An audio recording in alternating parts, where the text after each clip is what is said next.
देव ग्रामस्थांच्या वतीने तरुणांच्या वतीनं चालत असलेला हा रयतेच्या राजाचा जन्मोत्सव सोहळा आनंद याच्या करता वाटतोय की त्यांनी मिरवणूक बंद केली, म्हणजे डीजे वगैरे रविदादा बंद केलं. सांगितलं तरुणांनी मला, मी त्यांना म्हणलं तुम्ही 5 लाखाचा जरी डीजे लावला तर याच्यातले 25 लोक सुद्धा तुमच्या डीजेला येणार नाही, ते बाहेर गावून आलेले. तुम्ही तुमचेच नाचा इजारी फाटूस्तर. आणि त्या राजाला नाचणं आवडलंच नाही. त्या राजाला ती नाचणारी आवडे जे बुद्धीनं नाचतात, ती पायानं नाचणारी माणसं त्याला आवडली नाही, अद्याप नाही. असा राजा. आणि त्या राजाचा जन्मोत्सव सोहळा तरुणांनी मोठ्या श्रद्धेने गेल्या वर्षीपासून मोठी क्रांती केली. हे डीजे डॉल्बी काय असेल ते नवीन पद्धतीचे आधुनिक वाद्य हे सगळं काही तरुणांनी बंद केलं. आणि रयतेच्या राजाचा जन्मोत्सव सोहळा त्या राजाच्या कार्याला, त्या राजाच्या कीर्तीला, त्या राजाच्या विचाराला, त्या राजाच्या मतितार्थाला, त्या राजाच्या पुढे बसा, त्याच्या मॉनिटरच्या पुढे बसा, एक गोडसा विचार सर्वांच्या अंतकरणात प्रगट व्हावा असा भाव अंतकरणात ठेवून पांजनगाव ग्रामस्थांच्या पांजनदेव ग्रामस्थातल्या या गावातील तरुणांनी एक गोडसा उपक्रम राबवला. त्या तरुणांना कोटी कोटी धन्यवाद. हे काम केलं त्याबद्दल धन्यवाद. पण याच्यानंतर पुन्हा एक धन्यवाद देतो. दरवर्षी तरुणानं एक व्यसन सोडायचं गावातल्या. मग कोणी तंबाखू खात असेल त्यानं छत्रपती शिवाजी महाराजांच्या त्या प्रतिमेपुढं शपथ घ्यायची की मी मरेपर्यंत तंबाखू खाणार नाही. एकानंच, फक्त एकानंच, जास्त अडचणीत हात घालीत नाही, इचू निघत असते. एकानंच. तर तुम्ही एवढा खर्च केला सफल झाला. अन्यथा जमीन 80 एकर राशनचे गहू खाला. बॉम्बले तुला अक्कल आहे का? कॅनल गेला तुझ्या शेतातून, 80 एकर जमीन मोरंडी तुला, आणि राशनच्या दुकानाला रांगील लागला. हलकाटा तुला लाज वाटते का? 80 एकर जमीन असून राशनचे गहू का तू घेऊ नको असं म्हणत नाही, पण पेरणे एखादा एकर कॅनल गेला ना तुझ्या रानातून. म्हणजे एवढी जमीन असताना जर त्याला उत्पन्न होत नसेल तर त्याला निरर्थक म्हणलंय. आणि एवढा खर्च करून जर तुमच्यातलं एक व्यसन सोडित नसेल तर तुमचा खर्च सगळा मातीत गेला. विठाला विठाला विठाला विठाला विठाला विठाला. एका मुलाने तंबाखू सोडायची आणि एका बाईनं तंबाखू सोडायची. एवढ्या वर्षी गिरगावकराला इतकं भीक द्या. तुम्हाला ज्ञानोबा तुकोबारायचा आशीर्वाद लाभेल. फक्त एकाच बाईनं सोडा एवढ्या वर्षी, आणि एकाच तरुणानं. पुढच्या वर्षी किरण, हे प्रशांत, मला सांग रे कोणी कोणी सोडली म्हणून. हो, तरच मग कीर्तन घ्या, नाहीत काय घेऊ नका, काय गरज नाही. विठाला विठाला विठाला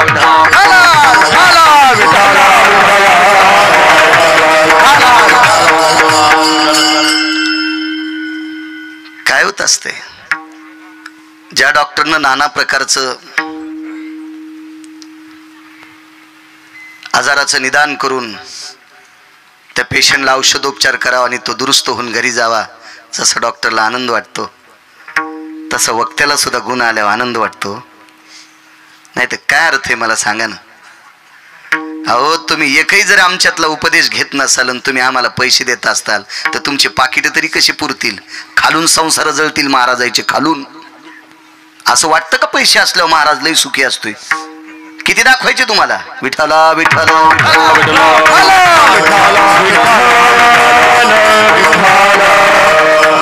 म्हणून ही क्रांती करा. माझ्या रयतेच्या राजाच्या सानिध्यात तरुणांना पुनश्च एकदा धन्यवाद देतो.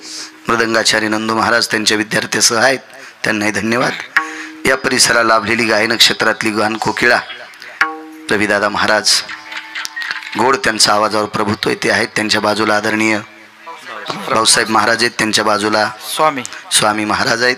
आदी करून संस्थेचे विद्यार्थी चोपदार माफ करा, तुम्ही नाचत जात होते तुम्हाला रद्द केलं, कारण आपल्या वारकरी संप्रदायाचा दंडक विना हा शांत पद्धतीत द्यायला पाहिजे. आता नवीन काढे ढिकचॅक ढिकचॅक ढिकचॅक ढिकचॅक हे आपल्या पद्धती नाहीत.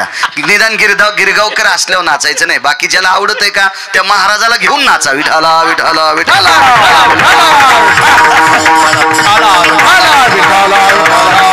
लोकांना काय पटतंय अन्न ते करायचं नाही. लोक काही दिवसाला आम्हाला साड्या नेसून नाचितील, किती पैसे घ्या असंही म्हणतील. 2% लोकांना इतका जोर बी झालाय पैशाचा आराम करायला. विठाला विठाला पुनश्च एकदा मस्तक माझा पायावरी या वारकरी संतांच्या माझ्या ज्ञानोबाराय तुकोबारायच्या नामाचा जयघोष करणाऱ्या वारकऱ्यांना दंडवत करतोय. तुम्हा सज्जन श्रोत्यांना प्रणाम करतो.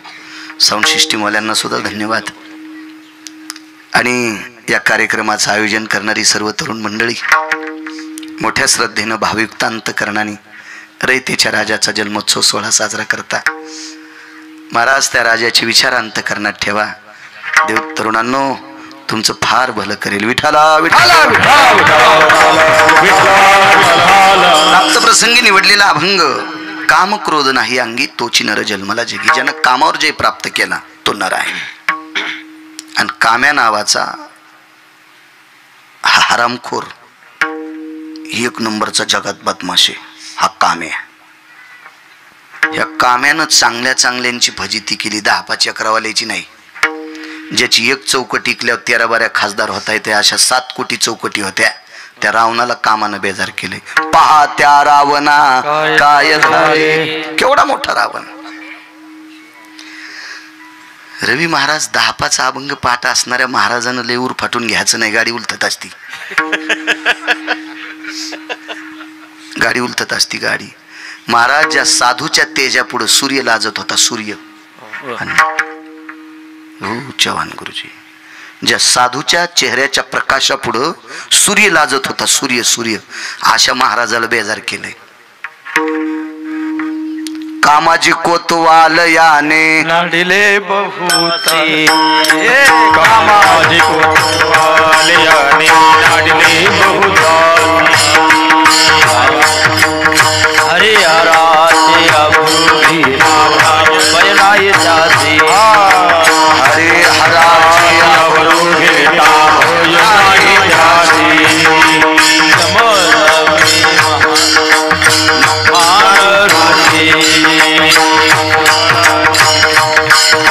क्रोधाचे भवसार तो ये मिळाला से. कामाची कोतवाल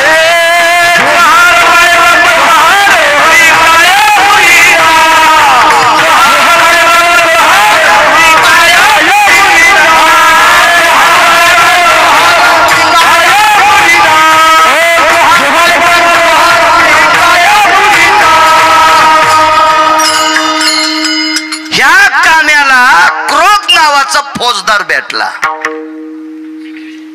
क्रोधाची फौजदार तोही मिळाला त्याशी. महाराज कोण? जमदग्नी दुर्वास नाडिले. कोण जमदग्नी? महाराज ज्या व्यक्तीनं डोंगराकडे पाहिलं की डोंगराचा बुक्का होईल.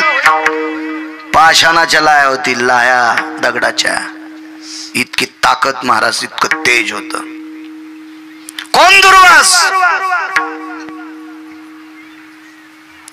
महाराज दुसरी सृष्टी निर्माण करणारा. एकाची शाटीत पिन्हली. एके सृष्टीवरी सृष्टी केली. पाया पडले ह्या म्हाताऱ्याच्या एक जण, दुर्वास नावाच्या म्हाताऱ्याच्या. आयुष्यात त्या म्हाताऱ्यानं कधी बिडी वडली नाही. काय म्हातारा असेल. जीवनभर तपश्चर्या.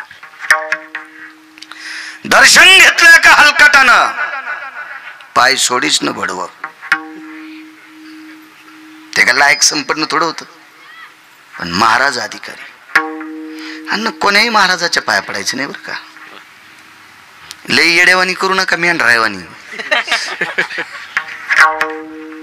बळबळ बळबळ वारोळातून मुंग्या निघल्या आणि आपले कोणीकडे तोंड घेऊन पळायचं. हे महाराज आले आणि ते महाराज आले. पाया पडायचं असेल तर वारकऱ्याच्या पडी जा. मस्तक माझा पायावरी वारकरी संतांच्या. महाराजाच्या पडायचंच नाही. महाराज पैसे झाल्यावर चूक करू शकतो, शास्त्रींच्या नाही. दंडवत आचार्या, शास्त्रींच्या पण नाही सांगितलं, आचार्यांना दंडवत सांगितलं. दंडवत आचार्य. आणि निळोबा आहे तर कोणाच्याच म्हणले नाही, फक्त वारकऱ्यांच्या. वारकरी चूक करू शकत नाही. आहा, महाराज चूक करू शकतो पैसे वाढल्यावर. हा, एखाद्या वेळेस तुमच्या डोळ्यात माती बी टाकू शकतो आमच्यासारखा, पण वारकरी नाही चूक करू शकत. पण पायाच पडायचं असेल तर वारकऱ्यांच्या पडा. हे तपासण्यासाठी बुद्धी मागा पंढरपुरातल्या मालकाला. शेपुड्याला बुद्धी आहे. शेळ्या कळतात का तुम्हाला? शेळ्या मेंढ्या.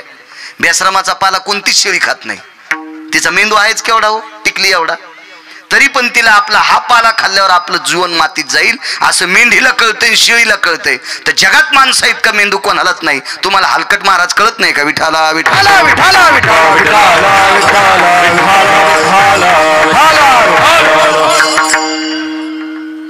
तपस्वी नालायक पाय पड, पाय सोडीन. महाराजांनी शाप द्यायला असता तर जळून राग झाला असतं, पण हत्ती कुत्र्याच्या नादी लागत नसतो. महाराजाच्या लक्षात आलंय भंगिऱ्याला शाप देऊन जाळून काय फायदा, चंद्र सूर्य येतोपर्यंत आपलं नाव जाईल. म्हणून महाराज म्हणले काय मिळेल, तू उठतो का नाही? ते म्हणलं जीव घेतला तरी हरकत नाही, पण उठतच नाही, पाय सोडितच नाही. पाहिजे काय? मला स्वर्ग पाहिजे. महाराज म्हणले आयुष्यभर तिला इतकं चांगलं काम केलं नाहीस. अरे ज्यांच्या जटेच्या चुंबडी वळल्या, नखाच्या छत्र्या तयार झाल्या, इतकी तपश्चर्या केली, स्वर्ग त्याच्या स्वप्नात नाही भंगिऱ्या, आणि तुला स्वप्न कसा भेट, स्वर्ग कसं भेटन तुला? ते म्हणले मी किती पापी असू द्या, पण पाय तुमचे धरलेत ना.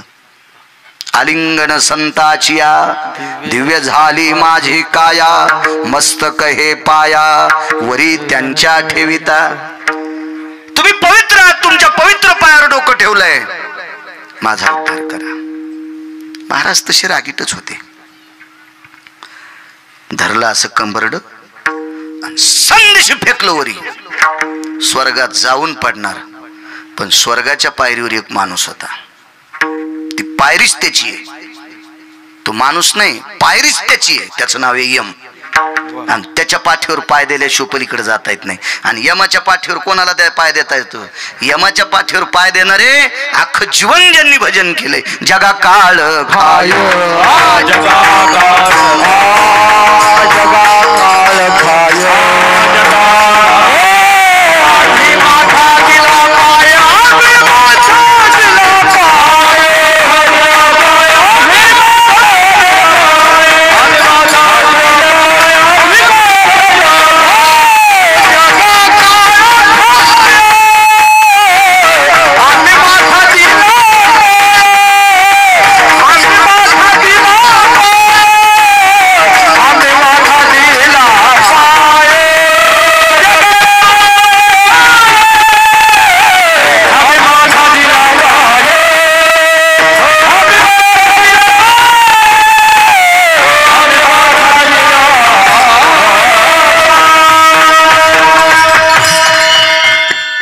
या लोकांनी पाय दिलाय, देहूतल्या मालकांनी.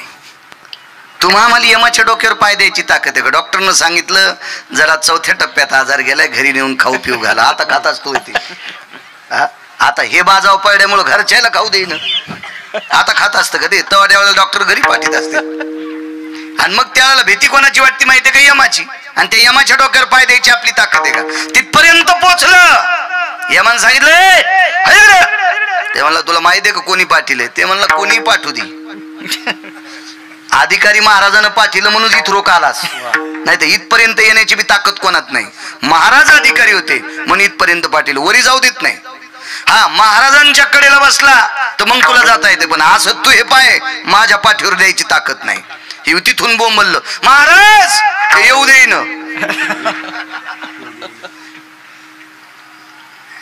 महाराज म्हणले कोण रे दे?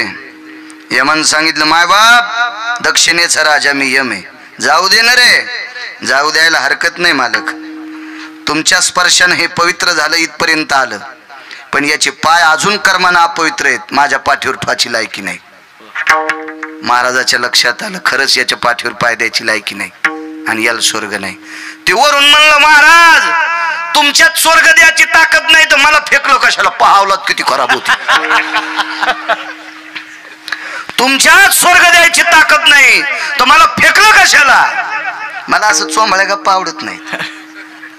अशा प्रकारे मग त्या ठिकाणी बरं का आणि काय त्यांना फेकलं बरं का आणि तो यम येऊ देत नव्हता बरं का आणि महाराज ते मला येऊ देईन ममुल्या कुठला.